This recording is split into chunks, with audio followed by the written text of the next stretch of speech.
Welcome back after months of hiatus. Apparently, I was correct in saying that people don't get to 5 episodes because it's really a habit to put these out every single month.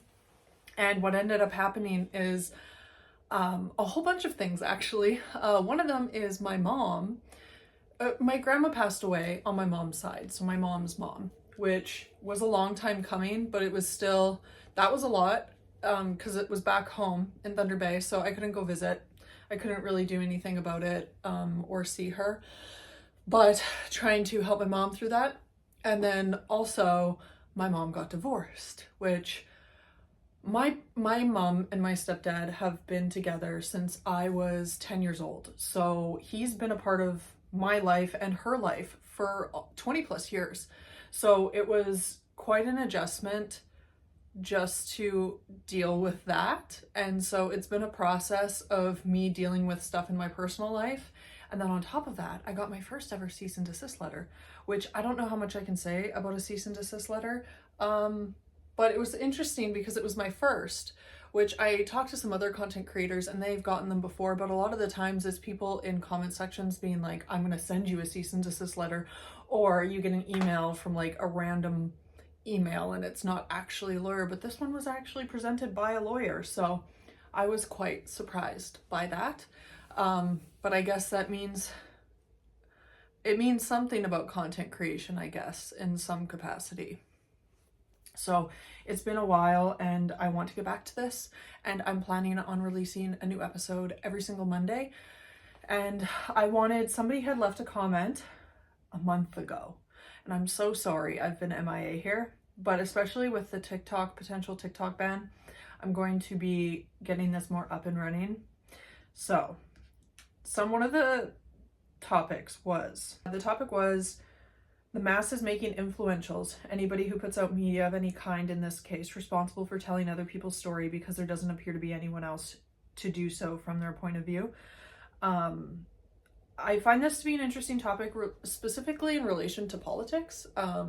So although I'm a personal trainer, like I went to school for political science pre-law, and I find what's interesting is sitting in those classes made me very frustrated, because you can have a group of people in a room learning the same things and taking away very different things. And so when it comes to the conversation about wanting people to speak out on politics, I think an interesting little subcategory of this is the fact that people want people to speak out in politics, but they want them to speak out in a way that represents what they think and feel. And I saw this a lot with Palestine specifically. I was not informed on Palestine, and so when people started talking about it, I didn't really have anything to add to the conversation that I thought would be productive, because again, my schooling is in political science, so I truly believe that if you don't understand something, you shouldn't really be stating publicly your opinions on it. I think that you should become more informed. So that's what I did. I spent a lot of time listening to content creators. I spent a lot of time listening to and looking up online and talking to teachers that I knew about the subject matter. And when I felt competent to speak on the matter, I spoke on the matter. And I think what's interesting right now is we have this environment where people want famous people and celebrities to speak on political issues, but a lot of celebrities do not align with the same political agenda or feelings or belief systems that the average person has. And that is because they have gotten to where they are by largely ignoring those things. When I was in class and you'd get all this information and then you would have to sit there and discuss it or make a presentation about it, I realized that sociology plays such a larger role into things than people realize. Like how you were raised, where you were raised, the environment you grew up in will change your political ideologies, and it will change how you view the world. And even with new information, you might not feel the same. So when people are asking celebrities to speak out, I wonder what would happen if a ton of celebrities came out and endorsed a side that people don't like. Like we see this with Amy Schumer. She was very, she's not pro-Palestine. Like it's very clear. She still has people following her. So then it becomes it becomes this thing where I witness people sitting and asking, begging for these people to speak on things, and then when they don't agree, they get very upset. And the reality is you can't be asking people who have done questionable things, make a lot of money off of those questionable things, to speak on something that benefits them and think that they're not going to disagree with you. And I think it's kind of unrealistic. And we can even see this, and it's not necessarily political, but like Diddy, for example, like people are so shocked and so surprised. And it's like, if you've been paying attention, you wouldn't be shocked. You wouldn't be surprised. You would think that that aligns perfectly with all the things that we see coming out of Hollywood. The Me Too movement was largely in Hollywood, right? It was these large, like, they're CEOs and executives, but they're well known. And these people getting torn to shreds over the Me Too movement, rightfully so. But these people are the ones that are inviting people into the industry. So do you think that asking these people who made these types of decisions to get to where they are going to agree with your stance politically? And so you're asking them to a degree to, what's the wording I'm looking for? You're asking them to out themselves.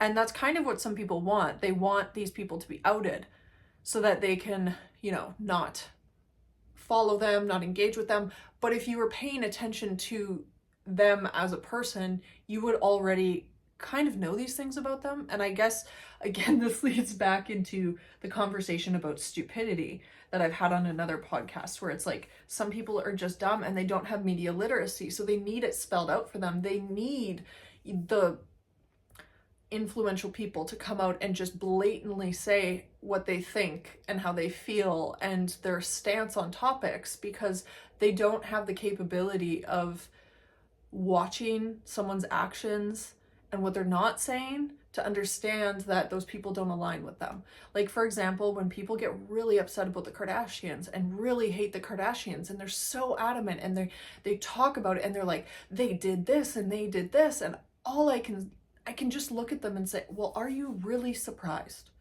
Are you really shocked? Are we still in a place where you can look at someone like Diddy and be shocked and awed? Are you looking at someone like Kim Kardashian and still being shocked and awed? And if you are still being shocked and awed, that is not a them thing. That is you not being able or willing to look at the information that's been given clearly to you, to know where those people stand. Why would a millionaire want to vote in a way that would tax them more? Like, it doesn't logically make sense, right?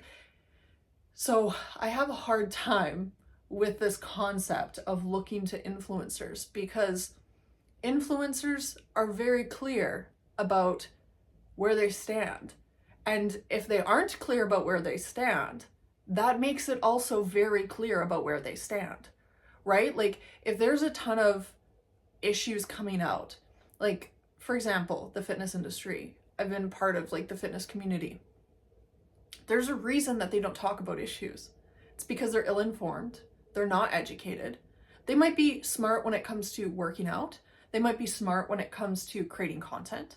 They might be smart when it comes to monetizing things, because there's different types of smart, but they're not politically smart.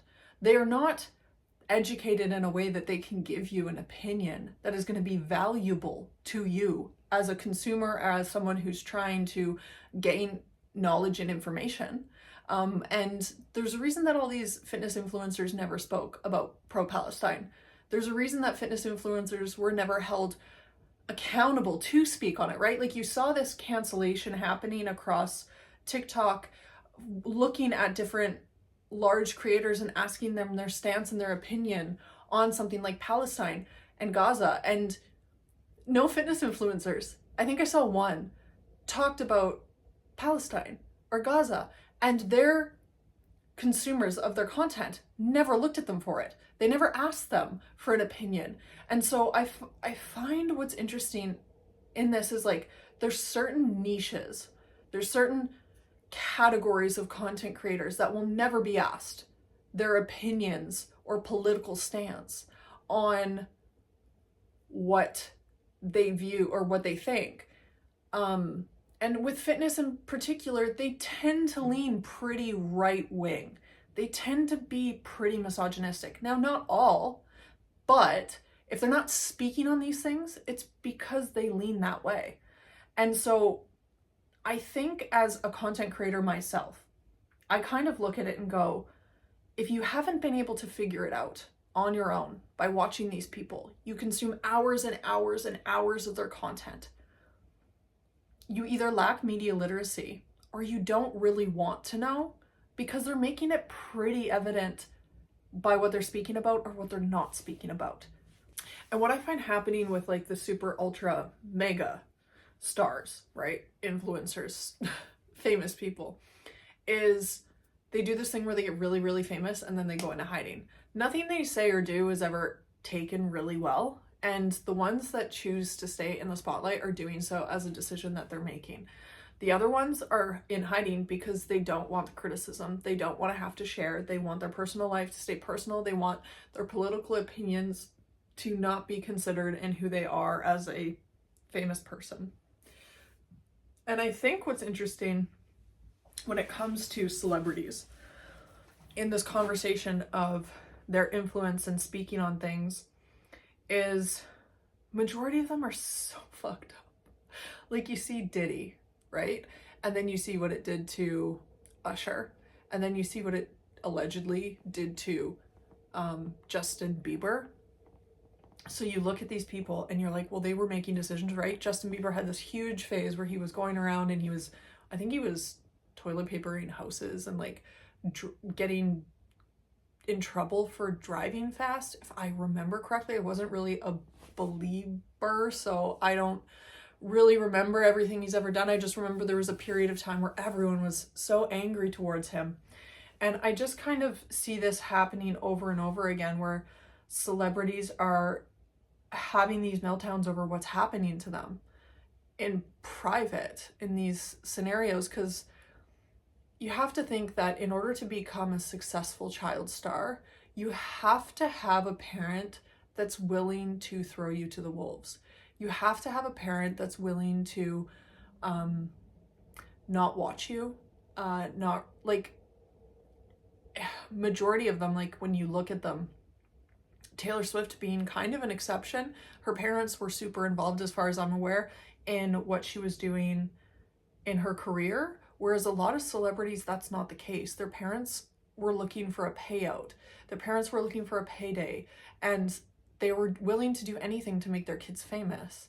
And we see this again with like Dan Schneider. And I don't know how many times this has to come out that this is the way that Hollywood is ran. Like, you have to have a parent that's willing to like abandon you in like their form of like in their protection. Like, they abandon you, they don't protect you, you get made a victim, you're thrown into this system. And not all victims become perpetrators, but some victims become perpetrators. And you can see this with allegedly Usher, right?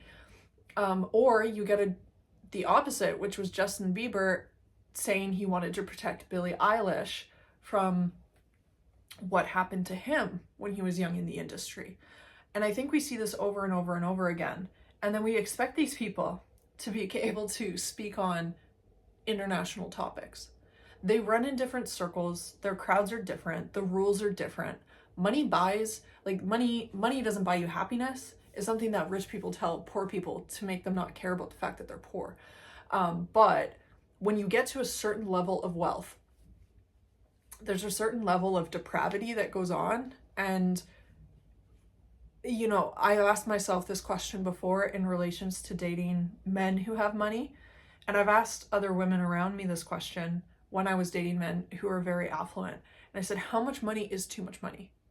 Like, at what point is dating a man with a lot of money no longer this like, oh, this is fun, this is cool, he's doing this for me, he's, you know, generous? And is it dangerous? Like, at what point does it become dangerous? Because there is a point where there's disappear you money. There's a point where money can buy things that is it's very dangerous. And I don't know if you've ever heard about Dubai porta potty. And I was talking to a man who used to live in Dubai and lives in Canada now, and I was telling my friend, and she said, you have to be really careful because of Dubai porta potty. And I was like, what is Dubai porta potty? And Dubai porta potty is allegedly these very, very rich men in Dubai finding influencers and women on social media that they find very attractive and offering them 20, 30, 40,000, sometimes $80,000 for a weekend. And as a woman, if something seems too good to be true, it's too good to be true. But so what these men do is they allegedly fly these influencer women out, and they'll all these influencer girls will like congregate at a house, and these rich men will say, you have to stay the whole weekend. If you don't stay the whole weekend, you get no money. But if you stay the whole weekend, you get the amount that we agreed upon. And these men allegedly will defecate in buckets and make women eat that. And if the girl gets sick into the bucket, the next girl has to eat that. Like a lot of degradation, a lot of making these women feel horrible about themselves, making them do things that is degrading and makes these men feel special and important. And that's where, you know, it becomes, again, I think it's hard for people who don't have that level of wealth to put themselves in a scenario where, like, if you're fighting day to day to like pay for groceries or pay your rent, imagine living a life where you can wake up and you can do absolutely anything. Now, I mean absolutely anything as you could rent a private jet and go to anywhere in the world. Anywhere in the entirety of the world is your playground. It's your backyard. You can go wherever you would like. You have enough money to do anything. Oh, that shirt you've always wanted, you can buy it in every single color. You can buy 100 of them. Because I think the day-to-day, like for myself, like I'm working towards something. I'm building something. That is my motivator. But for these people who have that level of wealth and say they're born into that level of wealth, you've never really worked for something, right? You've never worked towards something because you've always had access to everything. And it's why these billionaires are getting into submarines and going to the bottom of the ocean to try and see the Titanic, because it's something that regular people can't do. They can't afford to do. They can't pay. I think it was like $240,000, if I remember correctly. But $240,000 to a billionaire is the equivalent of us going to a corner store and buying a sandwich there. Like, the perspective there of their ability to spend money like that, and that's Diddy. You have $1 billion and you can do anything you want. You can buy anything you want. Nothing is out of reach. Nothing is out of your grasp. Like that, you never have to hurt for groceries. You never have to hurt to pay a bill. You have multiple houses all over the world. You can come and go as you please. You have access to private jets. And that's why you see like Donald Trump, he was eating, I watched a documentary on him. He eats off of gold forks, like in his home. The entirety of their like silverware set is made from 100% gold. Imagine you live in that world. And that's why someone like Donald Trump, what else is there left? He's like, oh, I can be the president. I can be the biggest, most important man in the whole world. I can sit on that throne because there's nothing else that hasn't been experienced or done. And that's why Elon Musk is so set on going to other planets and putting houses and stuff on other planets. It's because they don't have anything that they need to work for or towards. They have all the things. They can get anything they want. And like, even in the perspective of dating, it's so funny because you get to a point and it's like, you can buy, SWs for the night, for the week, for the month, for the year. Like you can pay women to come and go. So even that loses its appeal. So they have to do these elaborate things. And then, and this is a caveat, we want them to give us their opinions on politics. How has that gone for us in regards to someone like Donald Trump, Elon Musk, it's oligarchy, like we're getting towards that because we ask these celebrities and we care what they have to say, we care about their politics, we care about their opinions, and then they do things like buy X and make that into this political propaganda machine to sway political opinion towards what they want because it benefits them, because then they get more money and then they can do more elaborate crazy things. I think this concept and this I feel like this is just such a snowball thing that people haven't really spent time thinking about. Like, maybe it would be more beneficial if we cared about the voice of the people who sing, not so much about their political affiliations. And maybe that's just me. Maybe that's my, like, but that's because when they speak, I can hear what they think. Like, their opinions on things or their lack of opinions on things is very clear to me. I'm curious what you think, if you agree. Again, this is all conjecture, it's all opinion based, so feel free to disagree. But I think we've seen this play out in American politics where we care way too much what these people with a lot of money think politically. We've given them way too much power. We've given them way too much of a voice. They should be one individual voice, not commandeering entire platforms to push political agendas. And I think that's the scary part of asking these rich people their opinions on politics. But once again, I'm going to be trying to put out episodes here every Monday. Not trying, it's going to happen. I'm doing it. So every Monday, there will be an episode.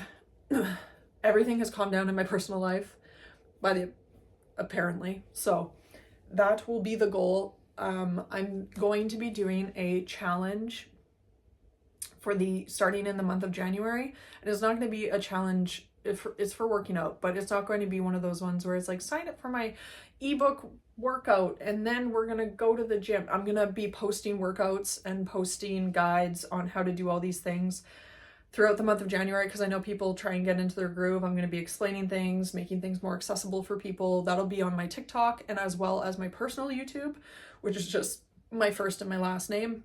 So if you want to check that out, let me know if you have any questions, any topics you want me to cover on here. I think that for the next little bit is probably just going to be me, because trying to line up people to come on a podcast is so fucking hard. I could have never imagined how hard it would be to get people to want to be on social media. I'm surrounded by a lot of people who don't want to be involved on the internet, which I guess is good and what keeps me like sane and keeps me very grounded in reality and, touching grass. So if you have any questions, if there's anyone that you in particular think might be good that lives in Vancouver, I don't know if you guys are open to seeing virtual podcasts where like it's two screens side by side. I personally am not someone who like loves watching those types of podcasts, but if that's something you'd be into, let me know. And if you have any questions, I'm always here.